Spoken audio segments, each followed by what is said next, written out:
नमस्कार दर्शकों। परमात्मा प्राप्ति के लिए उच्च वर्ग में जन्म लेना जरूरी नहीं है, जरूरी है परमात्मा के प्रति लगन।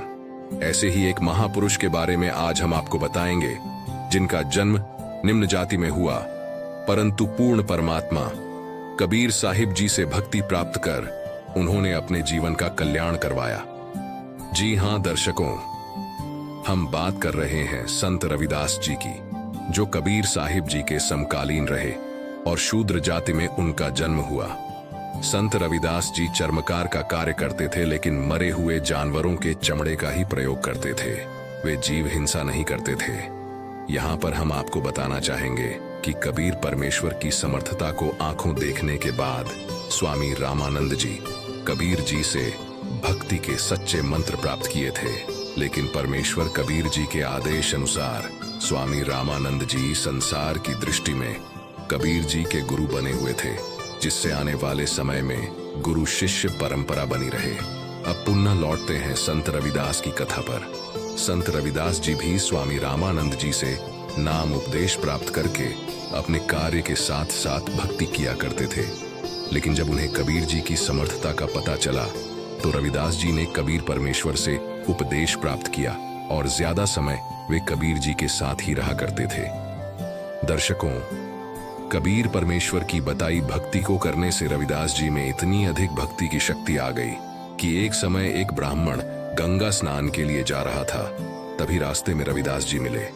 रविदास जी से ब्राह्मण ने कहा कि आप गंगा स्नान के लिए नहीं चलेंगे? तब रविदास जी ने कहा, मन चंगा तो कठौती में गंगा में नहीं जा रहा हूं। इस बात से क्षुब्ध होकर ब्राह्मण ने कहा कि आप तो नास्तिक लगते हो। कबीर जी के साथ रहकर आपने धर्म कर्म ही त्याग दिया है। यदि कुछ दान करना चाहते हो तो मुझे दे दो, मैं गंगा मैया को दे दूंगा। इस बात पर रविदास जी ने एक कौड़ी ब्राह्मण को यह कहकर दी कि यदि गंगा मैया हाथ में लें तभी देना, अन्यथा मत देना। तब गंगा में स्नान करने के बाद जब ब्राह्मण ने रविदास जी की भेंट गंगा जी को देना चाहा, तब गंगा मैया स्वयं प्रकट हुई और उन्होंने उस कौड़ी को लिया तथा एक सोने का कंगन देते हुए कहा कि यह कंगन रविदास जी को देना और कहना कि आपने मुझे कृतार्थ कर दिया। अपने हाथ से प्रसाद देकर मेरी यह तुच्छ भेंट स्वीकार करना। लेकिन सोने का कंगन देख ब्राह्मण के मन में दोष आ गया और वह लालच में आकर वह कंगन रविदास जी को न देकर राजा को यह सोचकर दे देता है कि राजा खुश होकर उसे बहुत सारा धन देगा। राजा ने कंगन रानी को दिया। फिर रानी जिद कर बैठी कि ऐसा ही दूसरा कंगन भी चाहिए, जिससे ब्राह्मण के जीवन पर संकट आ गया कि अब वह दूसरा कंगन कैसे लाए, क्योंकि राजा ने कहा था कि यदि वह कंगन नहीं लाया तो सपरिवार मौत के घाट उतार दिया जाएगा। तब ब्राह्मण रविदास जी के पास जाकर अपनी गलती की क्षमा याचना की। फिर रविदास जी ने उसे ब्राह्मण को कठौती अर्थात मिट्टी का बड़ा टब जिसमें चमड़ा भिगोया जाता था में हाथ डालने को कहा और ब्राह्मण से कहा कि वह गंगा मां से प्रार्थना करे कि भक्त रविदास जी की प्रार्थना है कि आप कठौती में आए और एक कंगन वैसा ही दे। जब ब्राह्मण ने उसे कुंड में हाथ डाला तो 4 कंगन उसके हाथ में आए। तब रविदास जी ने कहा कि ब्राह्मण एक ही कंगन लेना, बाकी गंगा जी को वापस कर दे, अन्यथा फिर विपत्ति आएगी। तब एक कंगन को ले जाकर ब्राह्मण ने राजा को दे दिया और रानी ने पूछा कि यह कंगन कहाँ से लाए हो ब्राह्मण, मुझे बताओ। तो ब्राह्मण ने संत रविदास जी का पता बताया। तब रानी ने रविदास जी को एक सुनार समझकर उनके पास आई। वह रानी एक असाध्य रोग तथा भूत प्रेत की बाधाओं से पीड़ित थी। रविदास जी के दर्शन मात्र से ही उसकी वह समस्या समाप्त हो गई। रानी ने रविदास जी के चरण पकड़ लिए और कहा कि हे गुरुजी, मैं तो आपको सुनार समझकर आई थी, परंतु मैं धन्य हो गई। सभी जगहों से परेशान हो चुकी थी, लेकिन आपके दर्शन मात्र से मैं स्वस्थ हो गई हूँ। तब संत रविदास जी ने रानी को परमात्मा प्रदत्त ज्ञान समझाया कि बिन गुरु भजन दान बिरत है, ज्यों लूटा चोर, न मुक्ति न लाभ संसारी, कह समझाऊं तौर कबीर। गुरु बिन माला फेरते, गुरु बिन देते दान, गुरु बिन दोनों निष्फल हैं, चाहे पूछो वेद पुराण। फिर रानी ने कहा कि हे संत जी, मैंने एक ब्राह्मण गुरु बनाया है। रविदास जी ने कहा कि नकली गुरु से भी कुछ लाभ नहीं होना।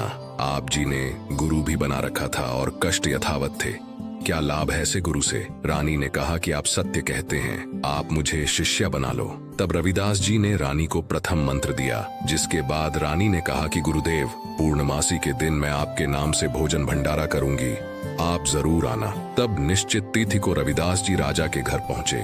साथ ही पूर्व में आमंत्रित 700 ब्राह्मण भी भोजन भंडारे के लिए राज दरबार में पहुंचे। रानी ने रविदास जी को अच्छा आसन दिया और उनके साथ ही 700 ब्राह्मण को भोजन के लिए पंक्ति में बैठने का आग्रह किया। जब पंडितों ने देखा कि एक अछूत जाति का व्यक्ति रविदास हमारे साथ बैठा है, तब उन्होंने क्रोधित होकर कहा कि हम भोजन नहीं करेंगे। इस पर रविदास जी ने कहा कि आप भंडारा कीजिए, मैं दूर जाकर बैठ जाता हूँ। जिसके बाद जहाँ ब्राह्मणों ने अपने जूते रखे थे, वहां जाकर रविदास जी बैठ गए और भोजन करने लगे। परंतु तभी एक अनोखा चमत्कार हुआ। सभी 700 ब्राह्मणों के साथ रविदास जी उनकी थाली में भोजन कर रहे हैं।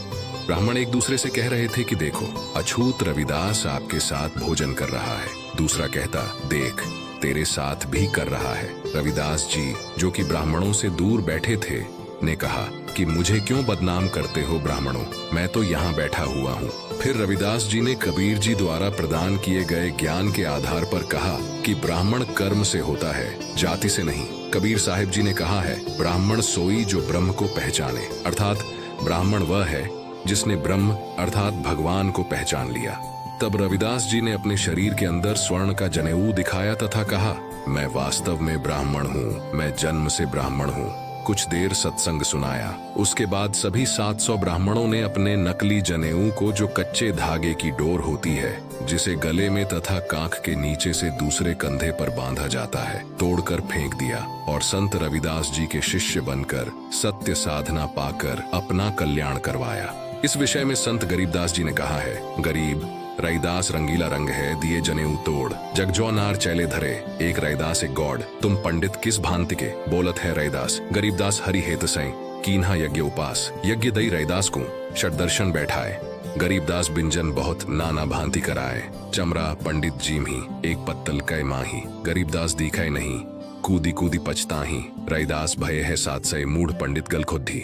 गरीबदास उस यज्ञ में बोहरी रही नहीं लोधी, परे जनेऊ 7 सय काटी गल की फांस। गरीबदास जहां सोने का दिखलाया रैदास, सूत सवामण टूटिया काशी नगर मंझार। गरीबदास रैदास कहे कनक जनेऊ सार, पंडित शिष्य भय 7 सय, उस काशी के माही। गरीबदास चमार कहे भेष लगे सब पाए। ऐसे और भी परमात्मा प्राप्त भक्तों की वास्तविक कथा को जानने के लिए देखिए संत रामपाल जी महाराज यूट्यूब चैनल।